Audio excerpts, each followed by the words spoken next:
ஞானத்தில் நிலை பெற்ற ஸ்தித பிரக்ஞனுடைய இலக்கணம் என்ன, அடையாளங்கள் என்ன என்று அர்ஜுனன் ஒரு கேள்வியை கேட்டான். பகவான் அதற்கு பதிலாக, யார் மனதிலுள்ள அனைத்து ஆசைகளையும் நீக்கி தன்னிடத்திலேயே மகிழ்ந்திருக்கின்றார்களோ அவர்கள் ஸ்தித பிரக்ஞர்கள் அல்லது ஞானத்தில் நிலை பெற்றவர்கள். முதல் பகுதியில் மனதிலுள்ள ஆசைகளை நீக்கி என்பதில் மோகத்தினாலும் மனக்குறையினாலும் அறியாமையினாலும் தோன்றிய ஆசைகளை நீக்கி என்பது பொருள். நம்மை பந்தப்படுத்தாமல் நம் மனதில் தோன்றுகின்ற ஆசை, அது இறைவனுடைய பெருமை, இறைவனுடைய விபூதி. பந்தப்படுத்துகின்ற ஆசைகளை நீக்கி என்பது பொருள். தன்னிடத்திலேயே தான் மகிழ்ந்திருத்தல் என்பது, தன்னை பார்க்கும் பொழுது தன்னிடத்தில் எந்த ஒரு குறையையும் பார்க்காமல் நான் பூர்ணமான அழியாத பிரம்மஸ்வரூபம் என்று உணர்ந்து தன்னிடத்தில் மகிழ்ந்திருத்தல். இப்படிப்பட்ட ஞானி வெளி உலகத்தில் பிராரப்த கர்மத்தின் வசத்தால் வாழும் பொழுது சுகதுக்கங்களுக்கான காரணங்கள் வரலாம். ஆனால் அதை குறித்து அவனுடைய ஆழ்ந்த மனதில் எந்த வேதனையும் வருவதில்லை என்று மன நிறைவுதான் ஜீவன் முக்தனுடைய லட்சணம் என்று கூறினார். அதைத் தொடர்ந்து நாம் சிந்தித்தோம், இந்த இலக்கணத்தை நம்மிடத்தில் தான் கண்டுகொள்ள முடியும். ஞானியினுடைய அடையாளத்தை பகவான் கூறியுள்ளார். இதை வைத்து யாரெல்லாம் ஞானி என்று கண்டுகொள்வேன் என்று கூற முடியாது. நம்முடைய மனம் இந்த நிலையை அடைந்து விட்டதா என்பதைத்தான் கண்டுகொள்ள முடியும் என்று பார்த்தோம். பிறகு ஞானத்தை அடைந்து ஞானத்தில் நிலை பெற பகவான் உபாயத்தை கூறினார். நாம் எப்படியாவது ஒரு காலத்தில் தவம் செய்து ஞானத்தை அடைந்திருந்தாலும் அந்த ஞானத்தில் நிலை பெற என்ன பத்தியம் தேவை, என்ன உபாயம் தேவை, அதை முதலில் புலனடக்கத்தை பகவான் குறிப்பிட்டார். இந்திரிய ஒழுக்கம். ஆமையானது தன்னுடைய உறுப்புக்களை எப்படி விலக்கிக் கொள்கின்றதோ அதுபோல விஷயங்களிலிருந்து தன்னை விலக்கிக் கொள்வான். ஒரு உபனிஷத்தில் நம்முடைய இந்திரியங்களை கிரகம் என்று அழைக்கப்படுகிறது. கிரகம் என்றால் நம்மை பிடித்திருப்பது. அவனுக்கு கிரகம் பிடிச்சிருக்குன்னு நம்ம சொல்கிறோம் அல்லவா, அதுதான். நம்மைய பிடிச்சு அதனுடைய கையில் வச்சிருந்தா அதுக்கு பேர் கிரகம். அதாவது இந்திரியங்களெல்லாம் நம்மை பிடித்து வைத்திருக்கின்றதாம். இந்திரியங்களுடைய கையில் நம்ம இருக்கோம். இந்த புலன்களுக்கு இன்பத்தை கொடுக்கும் பொருள்கள் இருக்கின்றனவே, அவைகளை உபனிஷத் அதிகிரகம் என்று கூறுகிறது. அதிகிரகம்னா இந்திரியங்களையே விஷயங்கள் பிடித்து வைத்திருக்கின்றதாம். அதாவது எந்தெந்த பொருளெல்லாம் நமக்கு இன்பத்தை கொடுக்குமோ அந்த பொருள்களினுடைய வசத்தில் இந்திரியம் இருக்கின்றது. இந்திரியமானது நம்மை வசமாக வைத்துள்ளது. அதனால்தான் ஆரம்பத்தில் நாம் பொருள்களிலிருந்து விலகி இருக்க வேண்டும். முழு மனப்பக்குவம் வந்துவிட்டால் எந்த பொருளும் நம்மை ஒன்றும் செய்து விடாது. ஆனால் பத்திய காலத்தில் இருப்பது போல ஆரம்ப காலத்தில் ஞான நிஷ்டை அடையும் வரை பொருள்களிலிருந்து நாம் சற்று விலகி இருக்க வேண்டும். அப்பொழுது ஒரு சந்தேகம் வந்தது, அவ்விதம் விலகி இருந்தால் வெளித்தோற்றத்தில் நாம் பொருள்களை விட்டு மனதிற்குள் ஆசை இருக்குமே என்றால் அந்த ஆசையை பகவான் ரசம் என்று சொன்னார். அந்த ரசமானது காலப்போக்கில் நீங்கிவிடும். அந்த பிரம்மத்தை உணரும் பொழுது வைராகியத்தினாலும் பிரம்ம ஞானத்தினாலும் வரும் ஆனந்தத்தினால் அந்த ரசமானது நீங்கிவிடும். இப்போ மனதில் பற்று இருந்தும் வெளி விஷயத்தை நாம் விடும் பொழுது மனதில் உள்ள பற்றும் நீங்கிவிடும். ஆகவே இந்திரிய கட்டுப்பாடு அவசியம் என்று கூறி, பிறகு இந்திரியத்தினுடைய சில தன்மைகளை பகவான் எச்சரிக்கின்ற விதத்தில் கூறுகின்றார். 60வது ஸ்லோகத்தில், ஒருவன் என்னதான் முயற்சி செய்தாலும் முயற்சி செய்கின்ற ஒருவனை இந்திரியங்கள் பலவந்தமாக இழுக்கின்றன. அதனால தான் சாஸ்திரத்தில் இந்திரியங்களை குதிரைக்கு உதாகரணமாக சொல்லப்படுகிறது. இந்த இந்திரியம் ஜடமான ஒரு பொருள் அல்ல, குதிரையைப் போல நம்மிடம் இருக்கின்ற ஒரு கருவி. இப்போ குதிரை என்பது நமக்கு கீழ் செயல்பட வேண்டிய ஒரு கருவி, ஒரு வாகனம். ஆனால் அதற்கென்று சுதந்திரமான பிரவர்த்திக்கின்ற சக்தி இருக்கின்றது. அந்த சுதந்திரத்தை நாம் கட்டுப்படுத்தி பயன்படுத்த வேண்டும். அவ்விதம் இப்போ பேனா இருக்குது, அது ஒரு கருவி. அது சுதந்திரமாக எழுதுகிற சக்தி அதற்கு இல்லை. அப்படி இருந்தால் அதை கட்டுப்படுத்தி நம்ம எழுதிட்டு இருக்கணும். அப்படி அல்ல, அது ஜடமாக இருக்குது, யூஸ் பண்ணால் எழுதலாம். ஆனால் குதிரை இருக்கின்றதே, அதற்கென்று ஒரு தனி சக்தி இருக்கின்றது. அதுபோல தான் நம்முடைய புலன்கள், அதற்கென்று ஒரு சக்தி இருக்கின்றது. அதை நாம் கட்டுக்குள் வைத்திருக்க வேண்டும். அப்படி வைத்திருந்து நாம் ஞானத்தில் நிலை பெற வேண்டும். இப்போ இது இந்திரிய ஒடுக்கம் அல்லது இந்திரிய கட்டுப்பாடு. இனி அடுத்த கருத்துக்கு நாம் செல்லலாம். இரண்டாவதாக பகவான் கொடுக்கின்ற சாதனை நாம் சமக என்று அழைக்கின்ற மனக்கட்டுப்பாடு. புலனடக்கம், மன அடக்கம், மனதை கட்டுப்படுத்துதல். இந்த மனக்கட்டுப்பாட்டுக்கும் இந்திரிய கட்டுப்பாட்டுக்கும் என்ன வேறுபாடு என்றால், நம்முடைய மனம் 2 காலங்களில் சஞ்சலப்பட்டு நமக்கு துயரத்தை கொடுக்கும். ஒன்று, மனமானது புலன்கள் வழியாக சென்று பொருள்களோடு சம்பந்தம் வைக்கும் பொழுது சஞ்சலப்படும். சில சமயங்களில் பொருள்களையெல்லாம் நாம் விட்டு விட்டு பொருள்களிலிருந்து விலகியும் இருக்கின்றோம். பொருள் இருக்கும் பொழுது மனம் சஞ்சலப்பட்டால் அந்த இடத்துல தமக இந்திரிய கட்டுப்பாட்டை பின்பற்ற வேண்டும். அந்த புலன்களை பொருள்களிலிருந்து பிரிக்க வேண்டும். இந்த டெஸ்ட், இந்த பயிற்சி தான் அல்லது இந்த சோதனை தான் சுகபிரம்மத்திற்கும் கூட வைத்தார். ஒரு பெரிய மாளிகையில் ஒரு விளக்கை எடுத்துக்கொண்டு எண்ணெயை சிந்தாமல் சுற்றி வர சொன்னார். அவர் சுற்றி வந்தார். இது எதை காட்டுகிறதுனா, எந்த வெளிப்பொருள்களும் மனதை பாதிக்கவில்லை என்பதை காட்டுகிறது. இது இந்திரிய கட்டுப்பாடு.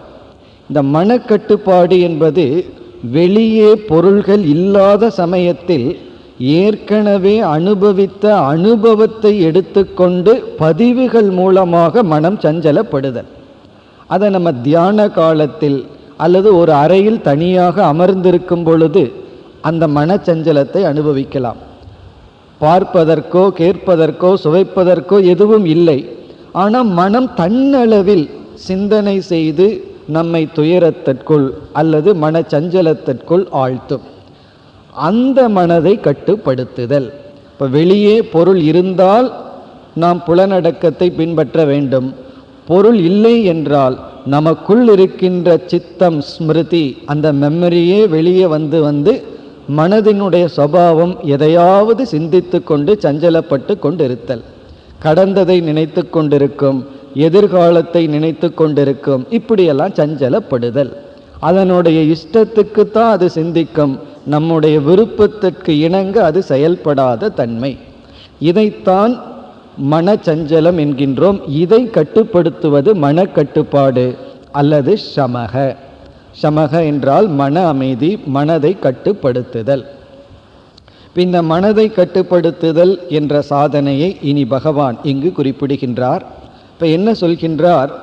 ஒரு காலத்தில் சில பேர் மனக்கட்டுப்பாடுடன் இந்திரிய கட்டுப்பாடுடன் இருந்து எப்படியாவது ஞானத்தை அடைந்திருப்பார்கள்.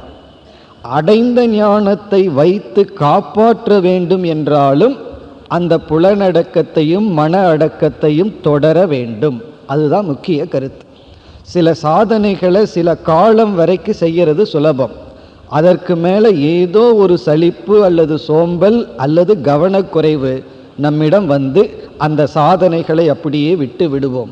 அப்படி விட்டுவிட்டால் ஏற்கனவே அடைந்த பக்குவமும் நம்மிடமிருந்து கரைந்து விடும். ஆகவே பகவான் இங்கு ஞானத்தை அடைந்திருந்தாலும் அந்த ஞானத்தில் நிலை பெறும் வரை இந்திரிய ஒழுக்கமும் மன ஒழுக்கமும் தேவை. இனி அடுத்த கேள்வி கேட்கலாம், அப்படி என்றால் ஞானத்தில் நிலை பெற்று விட்டால், ஞான நிஷ்டையை அடைந்து விட்டால் மனக்கட்டுப்பாட்டையும் இந்திரிய கட்டுப்பாட்டையும் விட்டுவிடலாமா என்பது கேள்வி. ஏன்னா ஞான நிஷ்டை அடையும் வரை மனக்கட்டுப்பாடுன்னு சொல்கிறோம். அப்போ அதற்கு பிறகு மனக்கட்டுப்பாடு வேண்டாமா என்ற கேள்வி வரும் பொழுது, ஞான நிஷ்டை என்ற சொல்லினுடைய பொருள் மனக்கட்டுப்பாடு நம்முடைய சுபாவமாக மாறுதல், இந்திரிய கட்டுப்பாடு நம்முடைய இயற்கையாக மாறுதல் என்பது பொருள்.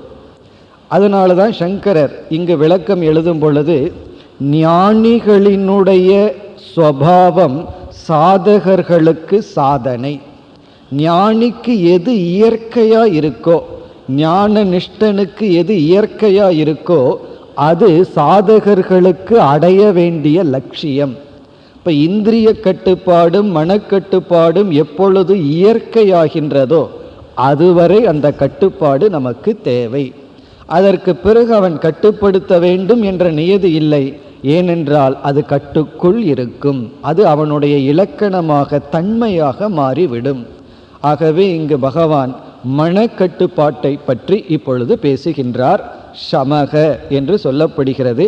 இதற்குத்தான் நாம் தியானத்தை முக்கிய சாதனமாக கொடுக்கின்றோம்.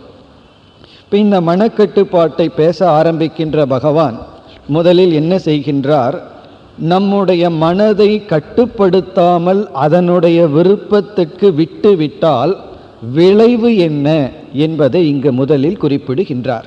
அதாவது 61வது ஸ்லோகம் வரை புலனடக்கம் என்று பார்த்தோம். அதற்கு பிறகு 62லிருந்து 68வது ஸ்லோகம் வரை மன அடக்கத்தை பற்றி பகவான் பேசுகின்றார். அப்படி சமக மன அடக்கத்தை பேச ஆரம்பிக்கின்ற பகவான் நம்முடைய மனதை அதன் போக்கில் விட்டு விட்டால் விளைவு என்ன என்பதை குறிப்பிடுகின்றார். 62, 63 இந்த ஸ்லோகங்களில் இந்த விளைவை குறிப்பிடுகின்றார். அந்த விளைவு என்னன்னு பார்ப்போம். இப்பொழுது மனதை அதனுடைய போக்கில் விட்டு விடுகின்றோம். எதையெல்லாம் நினைக்குதோ அதையெல்லாம் நினைத்து கொள்ளட்டும்.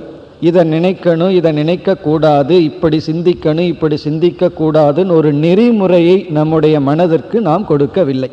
அது எதை நினைச்சாலும் நினைக்கட்டுமே, எனக்கு அதனால் ஒரு அப்ஜெக்ஷன் இல்லை அப்படின்னு விட்டு விட்டால், இங்கு பகவான் கூறுகின்றார், தியாயதோ விஷயான் பும்சக, விஷயங்களை மனது தியானித்து கொண்டிருந்தால், விஷயங்கள்னா நமக்கு இன்பத்தை கொடுக்கின்ற பொருள்களை மனது தியானித்து கொண்டிருந்தால், எதை தியானிக்க வேண்டும், நல்ல விஷயத்தை, இறைவனை, நல்ல தத்துவத்தை, பண்பை தியானிக்க வேண்டும். அதை விட்டு இன்பத்தை கொடுக்கின்ற பொருள்களை மனம் தியானிக்க ஆரம்பித்து விட்டால், இங்கே தியானம்ங்கிறது நெகட்டிவ் சென்ஸில் சொல்கிறார். அதாவது தேவையற்ற பொருளையே மனம் நினைத்து கொண்டிருந்தால் அதனுடைய விளைவு என்ன? விஷயங்களை தியானிப்பவனுக்கு முதல் ஸ்டெப், அதாவது நம்ம எப்படி இறங்கி வீழ்வோம் என்பதை இப்போ பகவான் வர்ணிக்கின்றார். நம்ம நம்முடைய மனதில் எப்படிப்பட்ட வீழ்ச்சி ஏற்படும் என்பதை படிப்படியாக கூறுகின்றார். நம்ம சில சாதனைகளை படிப்படியாக மேலே போகிறத பார்ப்போம். இங்கே பகவான் படிப்படியாக எப்படி இறங்கி வீழ்வோம் என்பதை கூறுகின்றார். முதலில் என்ன வீழ்ச்சி வரும்? சங்கக உபஜாயதே, ஒரு பொருளில் சங்கம் ஏற்படும். அதாவது சங்கம் என்றால் அந்த பொருள் நமக்கு இன்பத்தை கொடுக்கும் என்கின்ற புத்தி ஏற்படும். உண்மையிலேயே அந்த பொருள் நம்மை துயரத்தில் ஆழ்த்தப் போகின்றது, அது தெரியாமல் அந்த பொருளின் மீது சங்கம் என்றால் ஒரு இன்பம், ஸ்நேகம், பிரீத்தி அதில் ஏற்படும். அதன் மீது ஒரு வேல்யூ, ஒரு மதிப்பானது ஏற்படும். பிறகு மதிப்பு ஏற்பட்டதற்கு பிறகு என்ன ஏற்படும்? சங்காத் சஞ்சாயதே காமக, ஒரு பொருளின் மீது மதிப்பும் பிரீதியும் விருப்பமும் ஏற்பட்டால் அது காமமாக வடிவெடுக்கும். இங்கு காமக என்ற சொல்லினுடைய பொருள் உறுதியான ஆசை, அது எனக்கு வேண்டும் என்ற நிபந்தனை, அந்த பொருளை நான் கண்டிப்பாக அடைந்தாக வேண்டும் என்கின்ற உறுதி. ஒரு பொருளின் மீது இருக்கின்ற விருப்பம் உறுதியானால் அதை ஆசை அல்லது சமஸ்கிருதத்தில் காமக என்று அழைக்கின்றோம். அது எந்த பொருளாக வேண்டுமானாலும் இருக்கலாம். கண்ணுக்கு இன்பத்தை தரும், நாக்குக்கு இன்பத்தை தரும், அப்படி எந்த ஒரு பொருள் மீதும் அந்த பொருள் கண்டிப்பாக வேண்டும் என்ற நிலை ஏற்படும் பொழுது அந்த நிலைக்கு பேரு ஆசை. இனி ஆசையினுடைய விளைவை கூறுகின்றார். ஆசை நம்மை எப்படி கீழே இறக்கும்? காமாத் குரோதக அபிஜாயதே. நாம் ஒரு பொருளின் மீது ஆசைப்பட்டால் கண்டிப்பாக அந்த ஆசைக்கு தடை என்பது வருவது இயற்கை. நம்ம மனசில் வர்ற ஆசைக்கெல்லாம் தடை இல்லாமல் என்றும் இருந்ததில்லை. அப்படி தடை வரும் பொழுது ஆசையே கோபமாக வடிவெடுக்கின்றது. அது எந்த ஆசை வேண்டுமானாலும் இருக்கலாம். நம்ம மனசில் ஒன்றை விரும்பிட்டோம், அதுக்கு யாராவது தடை சொன்னால் உடனே குரோதம் வரும். நம்ம வீட்டில் பெற்றோரிடம் இங்கு போகிறேன் அப்படின்னு சொல்கிறோம், ஃப்ரெண்ட்ஸோட போய் 1 மணி நேரம் இருந்துட்டு வர்றேன்னு மகன் சொல்கிறான். பெற்றோருக்கு அதில் விருப்பம் இல்லை. தடை செய்தால் உடனே குரோதம். குரோதம் என்றால் வெறுப்பானது, கோபமானது விடும். நாம் மனசில் ஒன்று விரும்புகிறோம், அதை உறுதியாக விரும்பி விட்டோம், யார் தடை சொன்னாலும் குரோதம் வருகின்றது. அது யாராக இருந்தாலும் சரி, மனதில் கோபம் வருகின்றது. இனி பகவான் மறுபடியும் இறங்குறார். சரி, கோபம் வந்துட்டு போகுமே, கோபத்தினுடைய விளைவென்ன? குரோதாத் பவதி சம்மோக. குரோதத்திலிருந்து கோபத்திலிருந்து வருவது சம்மோகம். மோகம் என்பது கோபத்தினுடைய விளைவு. இங்க மோகம் என்றால் எது நல்லது எது தீயது என்று அறியும் சக்தியை இழந்து விடுதல். ஹித அஹித விபரீத புத்தி, தலைகீழ புரிஞ்சுக்கிறது. எது நல்லதோ அதை தீயதுன்னு நினைக்கிறது, எது தீயதோ அதை நல்லது என்று நினைப்பது. அதாவது கோபம் நம்மிடம் இருந்தால் நமக்கு உதவி செய்பவர்கள் நம்மை விலகி சென்று விடுவார்கள். காரணம் என்ன? அந்த கோபமே நமக்கு உதவுபவர்களை நம்மிடமிருந்து பிரித்து விடும். எப்படி பிரித்து விடும்னா, அவர்கள் நமக்கு தீங்கு செய்பவர்களாக நாம் நினைத்து கொள்வோம். அப்போ நாமளே அவர்களை நம்மிடமிருந்து பிரித்து விடுவோம். நமக்கு என்ன உண்மையில் வேணும்? நமக்கு ஒரு கஷ்டம் வந்தால் நம்முடன் இருந்து ஆறுதல் சொல்லி நமக்கு உதவி செய்ய மக்கள் தேவை. அந்த மக்களை கோபமானது பிரித்து விடும். ஏன் பிரித்து விடும்னா மோகம், சம்மோகம். சம்மோகம்னா அதிகமான ஒரு மோகம் ஏற்பட்டு விடும். பிறகு நமக்கு வரும் நன்மையை நாமே தள்ளி விடுவோம். இந்த மோகம்னா புரிந்து கொள்ளாத மனநிலை. அதனால தான் கோபப்பட்டு கொண்டிருப்பவர்களிடம் பேசக்கூடாதுன்னு அர்த்தம். சில பேர் கோபம் வந்துட்டால் அந்த கோபத்தை வளர்த்து விடுவார்கள். நம்ம என்ன செய்யணும்? கோபம் வந்துட்டால் அவர்கள் அந்த நேரத்தில் மனிதர்களே அல்ல. சில பேர் அவர்களே சொல்லுவார்கள், நான் கோபம் வந்தேன்னா மனுஷனாக இருக்க மாட்டேன் அப்படின்னு. அது அவர்களுக்கே தெரிகின்றது. கோபம் வந்து விட்டால் அனைத்து மனித தன்மையையும் இழந்து விடுகிறார்கள். மனுஷனா வச்சிருக்கிறது அறிவு. அந்த மோகம் என்று வந்து விட்டால் மனிதத்தன்மை இழக்கப்படுகின்றது. இதெல்லாம் என்னன்னா மனக்கட்டுப்பாடு இன்மையினுடைய விளைவு. சரி, இதோடு நிற்கின்றதா? மேலும் பகவான் தொடர்கின்றார். சம்மோகாத் ஸ்மிருதி விப்ரமக. மோகத்தினுடைய விளைவு என்ன என்றால் நம்முடைய ஸ்மிருதியினுடைய விப்ரமம். ஸ்மிருதி விப்ரமம் என்றால் நாம் இதுவரை பெற்ற அறிவினுடைய நாசம். நம்ம அறிவையெல்லாம் எங்கே வச்சிருக்கோம்? நம்முடைய ஸ்மிருதி சித்தம், நம்முடைய மெமரியில் வச்சிருக்கோம். நம்ம பெற்ற அறிவு, நம்ம பெற்ற அனுபவங்கள் எல்லாம் நம்முடைய அறிவில் மெமரியில் இருக்கு. அதெல்லாம் லாஸ் ஆயிரும்னு சொல்கிறார். மெமரியெல்லாம் எரேஸ் ஆயிரும். அந்த நேரத்துக்கு எவ்வளவு அறிவு அடைந்திருந்தாலும், எவ்வளவு நூல்களை நாம் அறிந்திருந்தாலும், அந்த கோபத்தில் என்னாகும் அப்படின்னு சொன்னால் நம்ம படித்த அனைத்து அறிவுகளும் அந்த இடத்தில் மறைந்து பிளாங்க் கேசட் அல்லது பிளாங்க் சிடியாக அது நிற்கும். அங்கே ஒன்று இருக்காது, எந்த அறிவும் நமக்கு இருக்காது. அப்போ இந்த கோபம் என்ன செய்யுதுன்னா, வெளியே இருக்கின்ற நன்மை செய்பவர்களை நம்மிடமிருந்து நீக்கி விடுகிறது.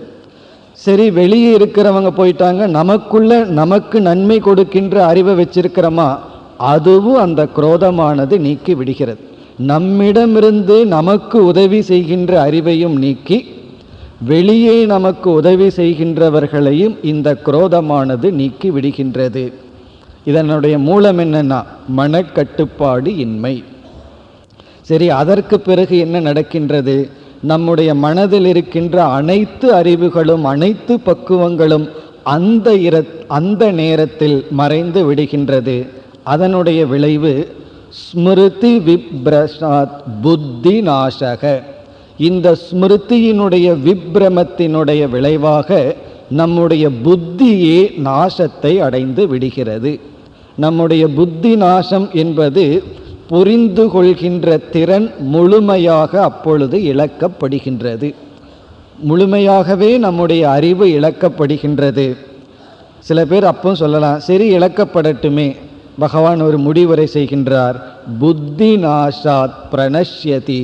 அந்த புத்தி நாசம் அடையும் பொழுது அந்த மனிதனே, அந்த புருஷனே இழந்து விடுகின்றான், அவனே அழிந்து விடுகின்றான், அவனே நாசத்தை அடைகின்றான். அதாவது நம்மையே நாம் இழக்கின்றோம் என்றால் நம்முடைய லட்சியத்திலிருந்து நம்மை நாம் பிரித்து கொள்கின்றோம், நாமே நமக்கு பலியாகி விடுகின்றோம். அதனால தான் பகவான் 6வது அத்தியாயத்தில் சொல்லுவார், மனம்தான் உன்னுடைய நண்பன், மனம்தான் உன்னுடைய பகைவன். எப்பொழுது மனம் உன்னுடைய நண்பன்? அது உன்னுடைய கட்டுக்குள் இருந்தால் உன்னுடைய நண்பன். நீ மனதை கட்டுப்படுத்தவில்லை என்றால், நெறிப்படுத்தவில்லை என்றால் உன்னுடைய மனம் உனக்கு பகைவன். இப்போ இவ்விதம் முதலில் பகவான் இந்திரிய ஒழுக்கத்திற்கு பிறகு மன ஒழுக்கம் இல்லை என்றால், மனதை உன்னுடைய கட்டுக்குள் நீ வைக்காமல் இருந்தால் அதனுடைய விளைவு உன்னையே நீ இழந்து விடுவாய். அது மட்டுமல்ல, நல்ல சங்கங்களையும் இழந்து விடுவாய். அதனால தான் பார்த்தோம் அப்படின்னா, நமக்கு ஏதாவது ஒரு கஷ்டம் இருந்து நமக்கு யாராவது உதவ நினைத்தாலும் அவனிடத்தில் யார் பேசுவா? அவன் எரிந்து விழுவான், கோபப்படுவான் என்று யாரும் நமக்கு உதவ வர மாட்டார்கள். ஏன்? நம்முடைய குரோதமே தடையாக இருக்கும். அது மட்டுமல்ல, நாமே நமக்கு உதவி விட முடியாது. இப்போ இறுதியில் நம்முடைய மனமே நம்முடைய அழிவுக்கு காரணம். அதனால் என்ன, இங்கு பகவான் எச்சரிக்கின்றார், ஆகவே மனக்கட்டுப்பாடு அவசியம். இப்போ மனக்கட்டுப்பாடு என்றால் நம்முடைய மனதில் தோன்றுகின்ற எண்ணங்கள் இருக்கின்றன. அந்த எண்ணங்களை நாம் கவனித்து எந்த எண்ணங்களை வளர்க்க வேண்டும், எந்த எண்ணங்களை நீக்க வேண்டும் என்று பார்த்து தேவையற்ற எண்ணங்களை நீக்கி அல்லது அதர்மமான எண்ணங்களை நீக்கி தர்மமான எண்ணங்களை வைத்து காப்பாற்றுதல். அப்படி இல்லை என்றால் இயற்கையாக நம்முடைய மனமானது வீழ்ச்சிக்குள் சென்று விடும். இந்த மனதை எப்படி கட்டுப்படுத்துவது? மனக்கட்டுப்பாட்டுக்கான உபாயம், மார்க்கம் என்ன என்றால், நாம் இதற்கு முன் பார்த்தமே தமக என்ற புலனடக்கம், அதுவும் உதவி செய்யும். நம்முடைய உடல் எவ்வளவு தூரம் ஆரோக்கியமாக இருக்கின்றது என்பது நாம் வாய் வழியாக எப்படிப்பட்ட உணவை கொடுத்தோம் என்பதை பொறுத்தது. எப்படிப்பட்டங்கிறதோட எவ்வளவு உணவை கொடுத்தோம் என்பதையும் பொறுத்தது. அதே போல நம்முடைய மனதிற்கு 5 வாய்கள், 5 புலன்கள், அதன் வழியாக எப்படிப்பட்ட பொருள்களை கொடுத்தோம் என்பது மனதினுடைய ஆரோக்கியம் அல்லது மனதினுடைய நோயை அது நிர்ணயம் செய்கின்றது. ஆகவே புலனடக்கத்தின் மூலமாக மனதிற்கு நல்ல விஷயங்களை கொடுக்க வேண்டும், கொடுத்து மனதை ஆரோக்கியப்படுத்த வேண்டும். ஆனால் எல்லா சமயங்களிலும் நல்ல விஷயத்தை கொடுக்க முடியாது. சில சமயங்களில் நம்முடைய விருப்பத்திற்கு மீறி சில விஷயங்கள் காது வழியாக கண் வழியாக மனசுக்குள்ளே போயிடும். அது போய் ரெஜிஸ்டர் ஆகி இருக்கும். நல்ல விஷயங்கள் அவ்வளோ சுலபமாக ரெஜிஸ்டர் ஆகிறது கிடையாது. தீய விஷயங்கள் தான் அவ்வளவு சுலபமாக போய் ரெஜிஸ்டர் ஆகி இருக்கு. அப்பொழுது என்ன செய்வது என்றால், அவைகளை மேலே எடுத்து மனதிலிருந்து நீக்க வேண்டும். அவைகளை நாம் தியானித்து கொண்டிருக்க கூடாது. இப்போ இந்திரிய கட்டுப்பாடு மனக்கட்டுப்பாட்டுக்கு உதவி செய்யும், மனக்கட்டுப்பாடு இந்திரிய கட்டுப்பாட்டுக்கு உதவி செய்யும். ஒன்று பரஸ்பரம் உதவி செய்து வரும். பிறகு நற்குணங்களை நாம் கண்டுபிடித்து அதை பின்பற்றுதல். நல்ல குணங்களெல்லாம் நமக்கு வர வர மனமானது கட்டுப்பட்டிருக்கும். மனமானது ஒழுக்கத்தை மனம் அடைய அடைய மனக்கட்டுப்பாடு சுலபமாக இருக்கும். இந்த வெறும் தியானம் என்பது ஒரு சாதனையாக இருந்தாலும் பலர் நினைக்கின்றார்கள் தியானம் மட்டும் செய்து மனதை கட்டுப்படுத்தி விடலாம் என்று. அது தவறான கருத்து. தியானம் என்பது மனதை குவிக்க ஒரு நல்ல உபாயம். பல ராட்சசர்கள் அசுரர்கள் எல்லாமே தியானம் செய்தார்கள், மனதை குவித்தார்கள், சக்தியை அடைந்தார்கள். ஆனால் மனக்கட்டுப்பாடு அவர்களிடம் இல்லை. அந்த தியானத்திற்கு பிறகு அவர்கள் மனக்கட்டுப்பாடுடன் வாழவில்லை. ஆகவே மனக்கட்டுப்பாடு என்று நாம் சொல்லும் பொழுது நற்குணங்களை மனதில் வளர்த்தல், பிறகு இந்திரிய ஒழுக்கம், பிறகு தியானம் முதலிய பயிற்சிகள். அதனால தான் மனதிற்கு நல்ல விஷயங்களை கொடுத்து மனதை சும்மா வைத்திருக்கவே கூடாது. அதற்கு ஒரு பயிற்சியை கொடுத்து அதற்கு ஒரு செயல்பாட்டை கொடுத்து மனதை நாம் கட்டுப்படுத்தி இருக்க வேண்டும். இப்படி பகவான் மனக்கட்டுப்பாட்டின் இன்மையினுடைய விளைவை கூறி அதற்கு பிறகு வருகின்ற ஸ்லோகங்களில், அதாவது 64, 65 அந்த ஸ்லோகங்களில் மனக்கட்டுப்பாடு இருந்தால் என்ன பலன் என்று கூறுகின்றார். முதல்ல என்ன சொன்னார்? மனக்கட்டுப்பாடு இல்லை என்றால் எப்படி படிப்படியாக நமக்கு வீழ்ச்சி ஏற்படும் என்பதை கூறி, இனி மனக்கட்டுப்பாடு நம்மிடம் இருந்தால் நமக்கு எப்படிப்பட்ட எழுச்சி ஏற்படும், எப்படிப்பட்ட மேன்மை ஏற்படும் அதை குறிப்பிடுகின்றார். எப்படி 64வது ஸ்லோகத்தில் பார்த்தால், ராகத்வேஷ வியுக்தைஹி, விருப்பு வெறுப்பை சற்று நீக்கிய இந்திரியங்களுடன்.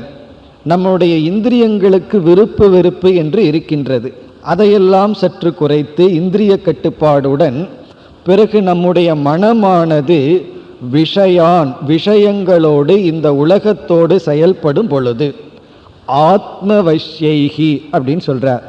ஆத்மவஷ்யைகின கட்டுப்படுத்தப்பட்ட மனதுடன். இப்போ இந்த இடத்துல பகவான் என்ன சொல்றார்?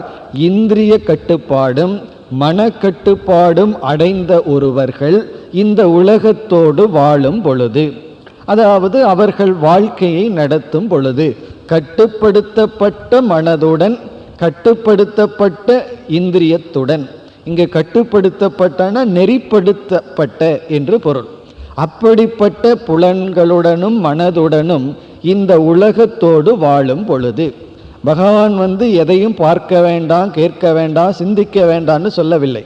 மனதில் எண்ணங்களே வராமல் இருக்க வேண்டும்னு சொல்லவில்லை. நம்ம மனதில் நல்ல எண்ணங்கள், நமக்கு மகிழ்ச்சியை கொடுக்கின்ற, நம்மை உயர்த்தும் எண்ணங்கள் தேவை. அந்த நிலையுடன் இந்த உலகத்தில் வாழும் பொழுது என்ன ஏற்படும்? பிரசாதம் அதிகச்சதி. ஒருவன் பிரசாதத்தை அடைகின்றான். நமக்கு இந்த பிரசாதம்ங்கிற சொல்லுக்கு ஒரே ஒரு அர்த்தம் தான் தெரியும். கோயிலில் போனால் சாப்பிட்றதுக்கு ஏதாவது கொடுத்தா அதுக்கு பேர் பிரசாதம். இங்கே பகவான் பிரசாதம் என்ற சொல்லுக்கு என்ன பொருளை வைத்துள்ளார்? மனதினுடைய தெளிவும் அமைதியும்.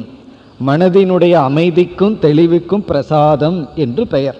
இப்போ மனம் அமைதியாக தெளிவாக இருக்கும். இப்போ மனசு தெளிவாக இருந்தால் தான் நமக்கு மேலும் என்ன பலன் வரும் அதை பிறகு பகவான் தொடர்கின்றார். இப்போ மனம் தெளிவாக இருக்க வேண்டும் என்றால், மனம் சற்று அமைதியாக இருக்க வேண்டும் என்றால் அந்த மனம் கட்டுப்படுத்தப்பட்ட மனமாக இருக்க வேண்டும். கட்டுப்படுத்தப்பட்ட இந்திரியத்துடன் மனமானது செயல்பட வேண்டும். அப்போ நமக்கு கிடைப்பது பிரசாதம். இனி அடுத்த கேள்வி, சரி இந்த பிரசாதத்தில் என்ன பலன் கிடைக்கின்றது?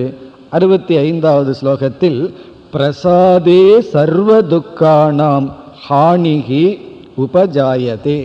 இந்த பிரசாதத்தினால் அனைத்து துயரங்களினுடைய முடிவு ஏற்படுகின்றது. இந்த மனம் சற்று அமைதியை அடைந்து விட்டால் எந்த விதத்திலும் மனமானது துயரத்தினால் ஆழ்த்தப்படாது, எந்த துயரமும் மனதிற்கு வராது. அப்படின்னா என்ன அர்த்தம்? பொறுமையை நாம் கையாள முடியும், ஏற்றுக்கொள்கின்ற சக்தி நம்முடைய மனதிற்கு வரும். பிறகு எத்தனையோ கஷ்டங்களை நாம் சந்திக்க வேண்டியது வரும். வாழ்க்கைன்னு சொல்ல பல கஷ்டங்களை சந்திக்க வேண்டியது வரும். தோல்வியை சந்திக்கலாம், நெருங்கிய உறவினர்களுடைய மரணத்தை சந்திக்கலாம், உடல்ல சில நோய்கள், இப்படிப்பட்ட பல கஷ்டங்கள், வெளி சூழ்நிலையில் சில கஷ்டங்களை நாம் சந்திக்கலாம். அப்பொழுதெல்லாம் இந்த பிரசாதமான மனதிற்கு எந்த துயரமும் வராது. காரணம் என்ன என்றால், அந்த மனதில் அறிவானது நிலை பெற்று இருக்கும். அதை இரண்டாவது வரியில் சொல்கின்றார். பிரசன்ன சேதசக, யாருடைய புத்தியானது அமைதியாக பிரசாந்தமாக இருக்குமோ அங்கு புத்திகி பர்யவதிஷ்டதே, அங்கு அவர்களுடைய புத்தியானது, அறிவானது உறுதியாக நிற்கும். வேண்டுமோ அல்லது இப்போ கரண்ட் அக்கௌண்டோட லேட்டஸ்ட்டாக அந்த ஏடிஎம்னு எப்போ வேணுமோ அப்போ ட்ரா பண்ணிக்கலாம். என்ன? புத்தியை, நம்முடைய அறிவை. நம்மெல்லாம் சேர்த்து வச்சுருந்தோம்னா, கஷ்டப்பட்டு பணத்தை சேர்த்து வைக்கிறது போல் அறிவை சேர்த்து வச்சுருக்கோம். அந்த அறிவை எப்போ தேவையோ அப்போ நம்ம எப்போ எடுத்துக்கொள்ள முடியும்னா, புத்தியானது அமைதியாக இருந்தால். மன அமைதியாக இருந்தால் அந்த அமைதியான மனதில் நாம் படித்த அறிவு, நம்முடைய பக்குவம் அனைத்து இருக்கும். அதை தேவையான பொழுது எடுத்து கொள்ள முடியும். பிறகு மீண்டும் பகவான் என்ன சொல்றார்? அடுத்த ஸ்லோகத்தில் 66வது ஸ்லோகத்தில் என்ன சொல்றார்? ஒரு கால் நீ மனக்கட்டுப்பாட்டுடன் இல்லை என்றால், மீண்டும் விளைவுக்கு பகவான் வர்றார். ஏன் இதெல்லாம் மாறி மாறி சொல்றாருன்னா, இந்த மனக்கட்டுப்பாடினுடைய அவசியத்தை விளக்க. அதாவது நிதித்தியாசனம் என்ற ஒரு தியானம் இருக்கின்றது. அந்த நிதித்தியாசனம்ங்கிற தியானம் ஞானத்தை அடைந்ததற்கு பிறகு அந்த ஞானத்தில் நிலை பெற ஞானத்தையே தியானம் செய்தல். எந்த ஒரு அறிவு அடைஞ்சமோ அந்த அறிவிலேயே நின்று பழகுவதற்கு பேர் நிதித்தியாசனம் அர்த்தம். ஒரு அறிவு அடைஞ்சிட்டோம், ஆனால் அடைஞ்ச அறிவு நம்ம கையில் நிற்பதில்லை, கைக்கு கிடைக்குது ஆனால் நிற்பதில்லை. அப்படி நின்று பழகும் தியானம்தான் நிதித்தியாசனம். அந்த தியானத்தில் நாம் எப்படி தியானம் செய்வோம் என்றால், சாஸ்திர நம்மையை பார்த்து நீ சாந்த ஸ்வரூபி, நீ அமிர்த ஸ்வரூபமானவன்னு சொல்லுது. நமக்கு மரண பயம்னு வந்த உடனே நாம் எப்படி தியானிக்கணும்? நான் மரணமற்றவன். பிறகு ஏதாவது ஒரு குறை மனசில் வந்தால் நான் பூர்ணமானவன். பிறகு இருமை விடுகிறது. மற்றவர்களால் துயரப்பட்டால் அனைவராகவும் நான் இருக்கின்றேன், நானே அனைத்து ஆத்மாக்களாகவும் இருக்கின்றேன். இப்படியெல்லாம் நம்ம தியானம் பண்ணுறது நிதித்தியாசனம். இந்த மனக்கட்டுப்பாடு இல்லை என்றால் இந்த மாதிரியான நிதித்தியாசனம் செய்ய முடியாது என்று இங்கு பகவான் குறிப்பிடுகின்றார். தியானத்திலேயே ஈடுபட முடியாது, அதை குறிப்பிடுகின்றார். நாஸ்தி புத்தி அயுக்தஸ்ய. யுக்தக என்றால் பொருந்தியவன், அயுக்தக என்றால் யாருடைய மனம் பொருந்தி இல்லையோ, அமைதியாக இல்லையோ, கட்டுப்படவில்லையோ, அவனுக்கு தியானத்தில் அறிவை கொண்டு வர முடியாது. அப்படி அறிவை கொண்டு வர முடியாத அவனுக்கு பாவனை என்பது இருக்காது. அதாவது நம்மையே ஆத்மாவாக பாவித்து தியானம் செய்தல் என்ற தியானம் இருக்காது. அப்படிப்பட்டவனுக்கு சாந்தியும் சுகமும் ஏது? எப்படி அவனுக்கு மனசாந்தி கிடைக்கும் என்று பகவான் கூறி அடுத்த 2 ஸ்லோகங்களில், அதாவது 67, 68 இந்த 2 ஸ்லோகங்களில் பகவான் முடிவுரை செய்கின்றார். எதனுடைய முடிவுரை? உபாயத்தினுடைய, சாதனையினுடைய முடிவுரை செய்கின்றார்.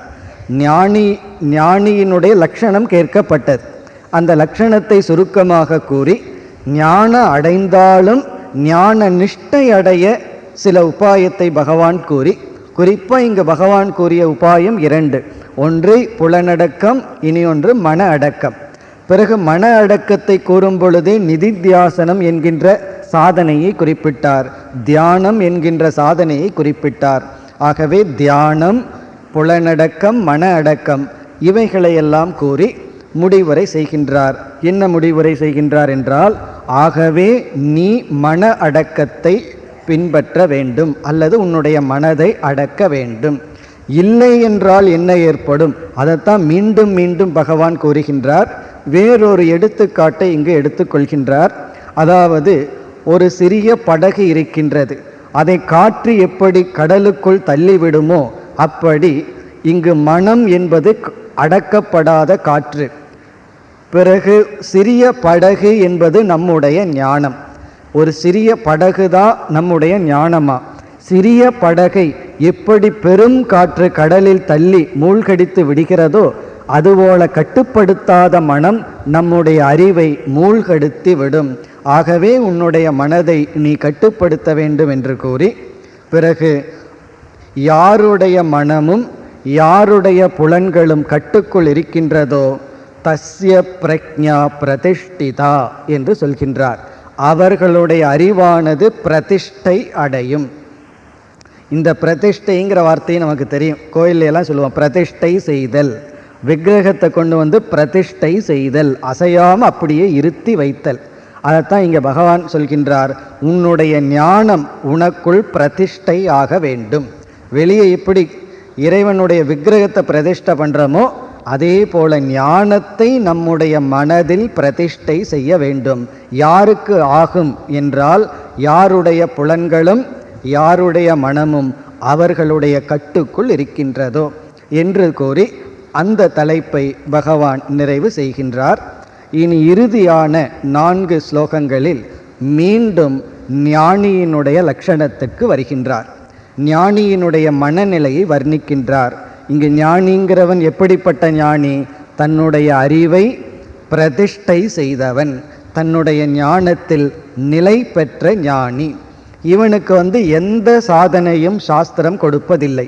காரணம், எதையெல்லாம் சாதனையாக பின்பற்றி அடைய வேண்டுமோ அதை இவன் இயற்கையாக தன்னுடைய குணமாக கொண்டுள்ளான். மனக்கட்டுப்பாடு, புலனடக்கம் அவனுடைய சுபாவம், அவனுடைய தன்மையாக இருக்கின்றது. இப்படிப்பட்டவனுடைய மனநிலையை 69வது ஸ்லோகத்தில் ஒரு விதமான உதாகரணத்தின் மூலம் விளக்குகின்றார். இந்த எக்ஸாம்பிள் எல்லாம் சற்று புரிந்த மாதிரி இருக்கும், புரியாத மாதிரி இருக்கும். அதனால தான் ஒரு ஸ்லோகம் இருப்பதாக சொல்வார். வியாசர் சொன்னாராம், கீதையில் சில ஸ்லோகம் இருக்குது, அந்த ஸ்லோகங்களை நான் அறிவேன், என்னுடைய மகன் சுகன் அறிவான், மற்றவர்கள் புரிந்து கொள்வார்களா இல்லையான்னு தெரியவில்லைன்னு சொன்னாராம். அப்படிப்பட்ட ஸ்லோகத்தில் அடுத்து நாம் பார்க்க போகின்ற ஸ்லோகம், அதனுடைய அர்த்தத்தை சொன்னாவே நமக்கு புரிஞ்சிடும் வியாசர் ஏன் அப்படி சொன்னார்னு சொல்லி. என்ன சொல்கிறார் பகவான்? ஞானிக்கு எது பகலோ அது அஞ்ஞானிக்கு இரவு, அஞ்ஞானிக்கு எது இரவோ அது ஞானிக்கு பகல். இவ்வளோதான் இதில் சொல்லியிருக்கார். இதிலிருந்து தெரியுதல்லவா இது இரவாவே நமக்கு இருக்க போகின்றது அப்படின்னு.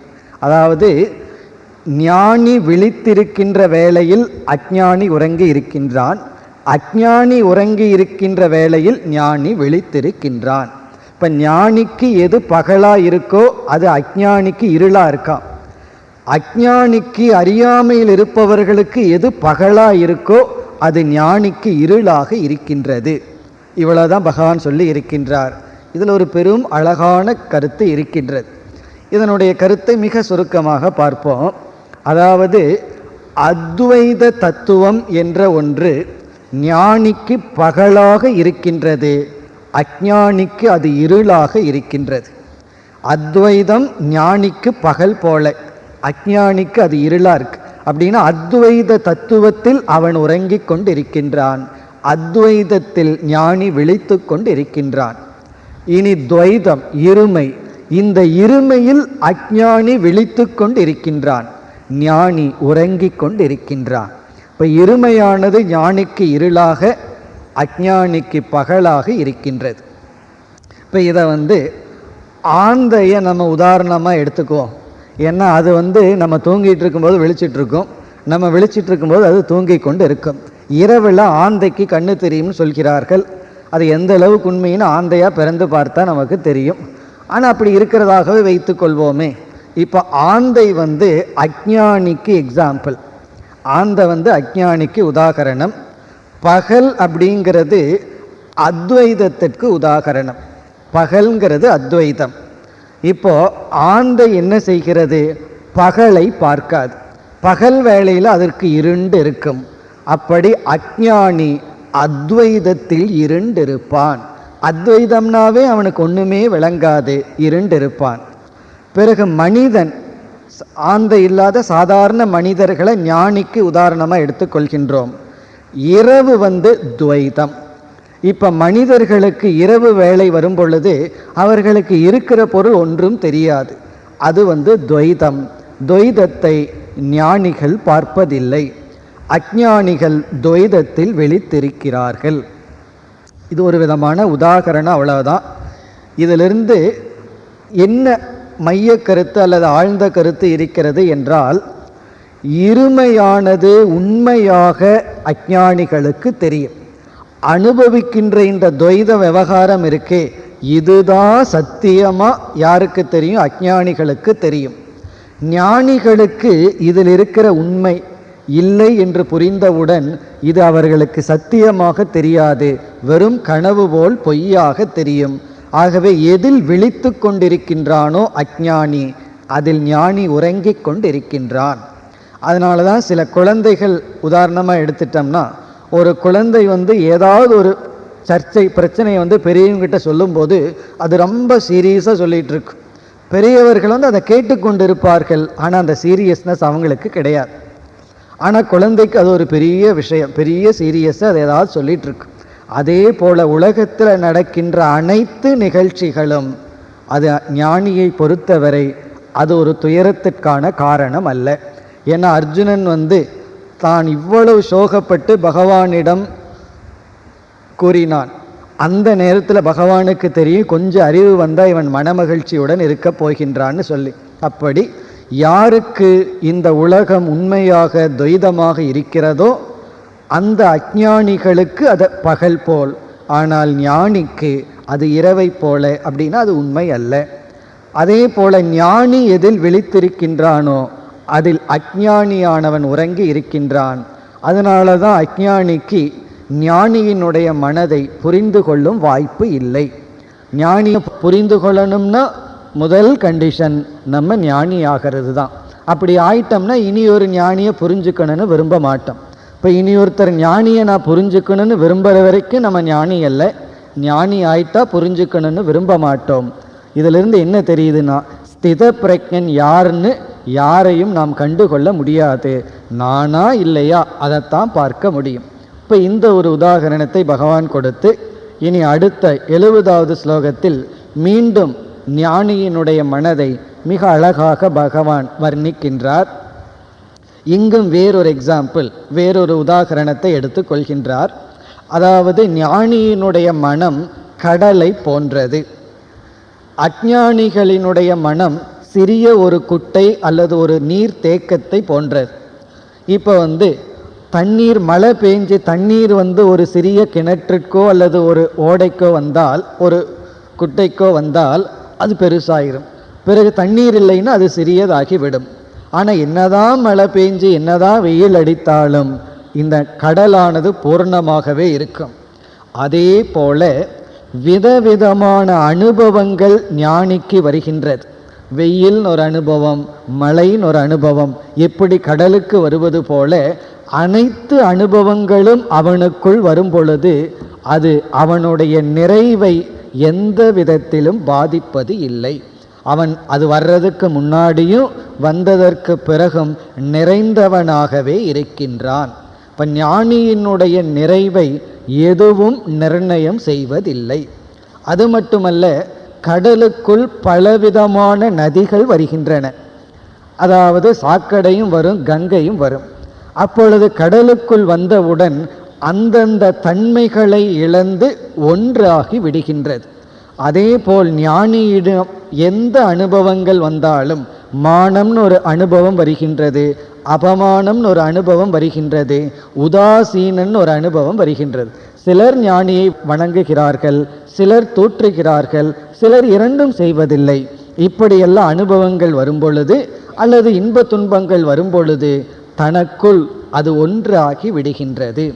அதுவே அத்வைதத்தை அடைந்து விடுகின்றது. இதுதான் ஞானியினுடைய மனநிலை. ஆனால் அஞ்ஞானியினுடைய மனநிலை என்னன்னா, எந்த நேரத்தில் எப்படி இருப்பார்கள்னு சொல்ல முடியாது. ஒரு நேரத்தில் மகிழ்ச்சி, அடுத்த நேரத்தில் துயரம். இப்படி வெளி சூழ்நிலை அவர்களுடைய மனநிலையை நிர்ணயம் செய்கின்றது. இப்போ அவங்களுடைய மனசு எதை சார்ந்துள்ளது? வெளி சூழ்நிலையை சார்ந்துள்ளது. இப்போ மனதை ஏதாவது பண்ணணும்னா வெளியே ஏதாவது மாற்றத்தை கொண்டு வர வேண்டும். அதை நம்மால் முடியுமா? வெளி மாற்றத்தை கொண்டு வர முடியாது. இப்போ ஞானியை பொறுத்தவரை தன்னுள் நிறைந்தவனாக இருக்கின்றான் என்று கூறி, பிறகு 71வது ஸ்லோகத்தில் ஞானியினுடைய மனநிலையை மீண்டும் பகவான் வர்ணிக்கின்றார். அவனிடத்தில் என்னென்ன நீங்கி இருக்கின்றது அதை கூறுகின்றார். அதே சமயத்தில் அவன் இந்த உலகத்திலும் வாழ்ந்து கொண்டிருக்கின்றான், விவகாரம் செய்கின்றான். இந்த ஞானிக்கு, அதாவது ஞான நிஷ்டை அடைந்தவனுக்கு புலனடக்கம் என்கின்ற ஒரு கட்டுப்பாடு இல்லை. இதுவரைக்கும் பகவான் சொல்லிட்டு வந்தார் அது வேணும்னு. ஆனால் ஞானிக்கு அது இல்லை. காரணம், நம்ம கண்களையும் காதுகளையும் எப்பொழுதும் மூட வேண்டும். எப்பொழுது பொருள்கள் நம்முடைய மனதிற்கு மோகத்தை ஊட்டுமோ அப்பொழுது. பார்க்கின்ற காட்சியெல்லாம் இறைக்காட்சி என்ற உணர்வை அடைந்தவனுக்கு ஏன் கண்ணை மூட வேண்டும் அல்லது ஏன் கண்ணை திறக்க வேண்டும்? இப்படி எல்லா ஆசைகளையும் நீக்கி இந்த உலகத்தில் வாழ்ந்து கொண்டு வருகின்ற அவனுக்கு நிஸ்பிருகங்கிற சொல்லை பயன்படுத்துகின்றார்.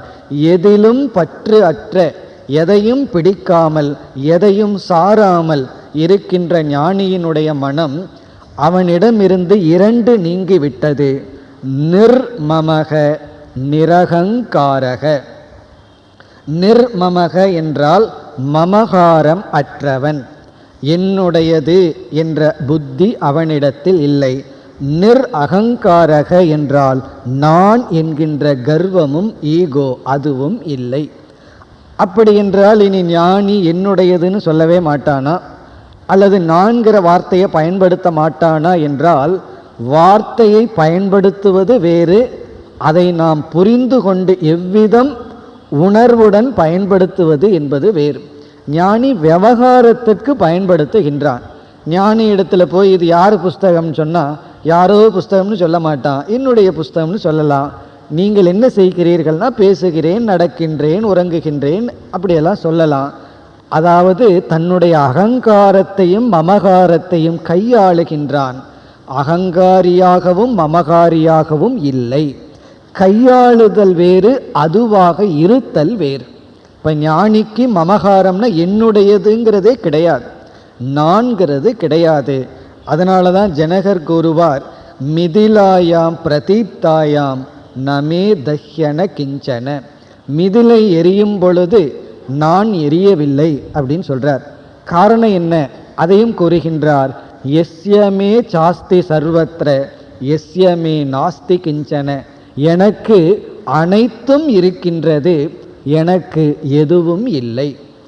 நான் யாருன்னு சொன்னா, எனக்கு சொத்துன்னு இருந்தால் எல்லாமே என்னுடைய சொத்து தான். இல்லை என்றால் எனக்கு எதுவும் இல்லை. எதுவும் இல்லாத அனைத்தையும் உடைய எனக்கு மிதிலை எரியும் பொழுது நான் எப்படி எரிய முடியும்? மிதிலை எரிந்தால் நான் எரிய மாட்டேன். காரணம், அனைத்தும் என்னுடையது. இல்லை என்றால் எதுவுமே என்னுடையதில்லை. இப்படிப்பட்ட மனநிலையில் அவன் இந்த உலகத்தில் வாழ்ந்து சாந்திம் அதிகச்சதி, அவன் அடைவது சாந்தி, மன நிறைவு. இப்படி கூறி பிறகு 72வது கடைசி ஸ்லோகத்தில் பகவான் நிறைவு செய்கின்றார்.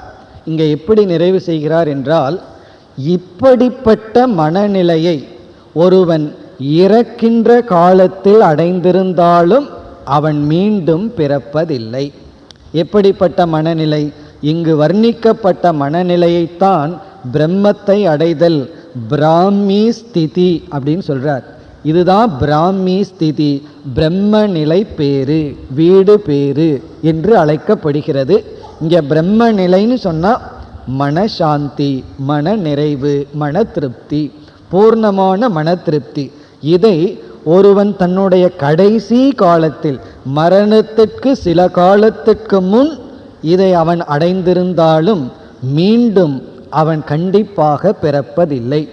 ஏன்னா எல்லாத்துக்கும் இந்த ஆன்மீகத்துக்குள்ளே வந்த உடனே ஃபீல் பண்ணுற விஷயம் என்னென்னா, நான் கொஞ்சம் லேட்டாக வந்துட்டேனோ அப்படி ஒரு ஃபீலிங் சில பேர்த்துக்கு வரும். லேட்டாக வந்துட்டேன் அப்படின்னு சொன்னால் காலம் ரொம்ப குறைவாக இருக்குது, இனிமேல் நம்ம இங்கே பகவான் சொல்கிற மனக்கட்டுப்பாடு இந்திரிய கட்டுப்பாடை எல்லாம் செய்து நம்ம மோட்சத்தை அடைய முடியுமா அப்படின்னு ஒரு பயம் வரலாம். அதற்காக இங்கே பகவான் ஆறுதல் சொல்கிறார், யாருமே லேட்டாக வரல, என்னுடைய கணக்குப்படி தான் எல்லாம் வந்திருக்காங்கன்னு பகவான் சொல்கிறார்.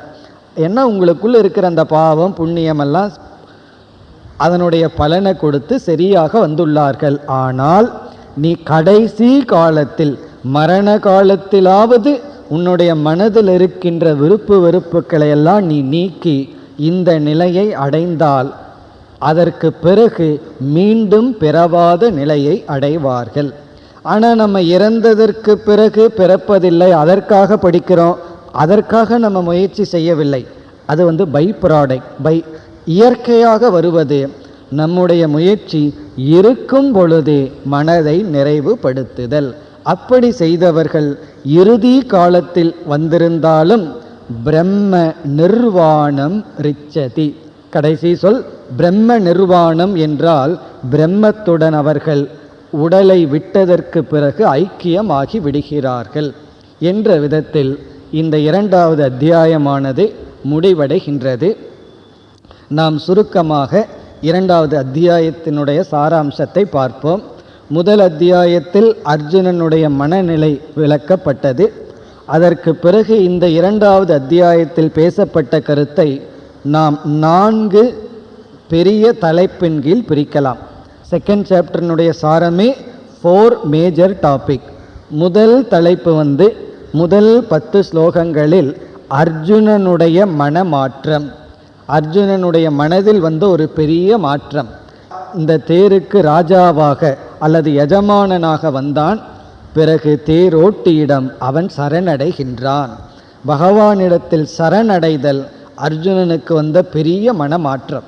இது பெரிய மாற்றம்னு சொல்கிறோம். காரணம், நம்மிடத்தில் இருக்கிற பெரிய பொருள் நம்முடைய அகங்காரம்தான். நம்மிடத்தில் இருக்கிற பெரிய பொருள் பகவானுக்கு சொந்தமில்லாததுன்னு இந்த உலகத்தில் ஏதாவது இருந்தால் அது நம்முடைய ஈகோ தான், நம்முடைய அகங்காரம்தான். மீதி எல்லாம் பகவானுடையது. அதை பகவானிடம் சரணடைய வைக்கின்றான். அதற்கு பிறகு பகவான் 11வது ஸ்லோகத்திலிருந்து 25வது ஸ்லோகம் வரை ஞான யோகம், ஆத்ம தத்துவத்தை உபதேசம் செய்து ஆத்மாவின் அடிப்படையில் நீ துயரப்பட வேண்டாம் என்று கூறி, பிறகு அனாத்மாவின் அடிப்படையிலும் உனக்கு துயரம் வேண்டியதில்லை, மரணம் என்பது நிச்சயம் என்றால் அதை ஏற்றுக்கொள்ள வேண்டும் என்று கூறினார்.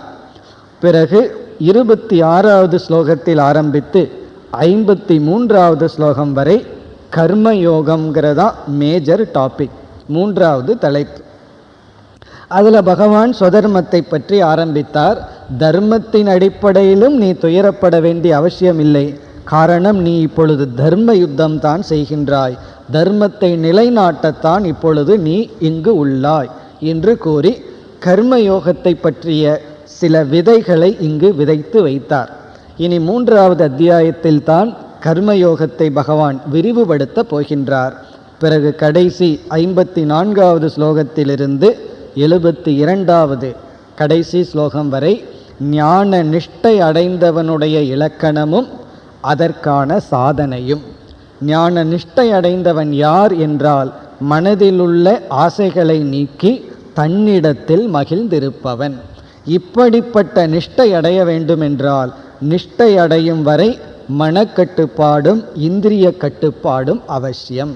இந்த இந்திரிய கட்டுப்பாடு மனக்கட்டுப்பாட்டுடன் செய்ய வேண்டிய சாதனைகளை நாம் மேற்கொண்டால் நம்முடைய ஞானம் நமக்குள் பிரதிஷ்டையாகும். அப்படிப்பட்ட மனதில் உயிரோடு இருக்கும் வரை சாந்திம் அதிகச்சதின்னு சொன்னார். சாந்தியுடன் நிறைவுடன் இருப்பான். பிறகு இறந்ததற்கு பிறகு பிரம்ம நிர்வாணம் ரிச்சதி, பிரம்மத்துடன் ஐக்கியமாவான் என்பதுடன் இந்த அத்தியாயம் நிறைவு பெறுகின்றது. நாமும் வகுப்பை நிறைவு செய்வோம்.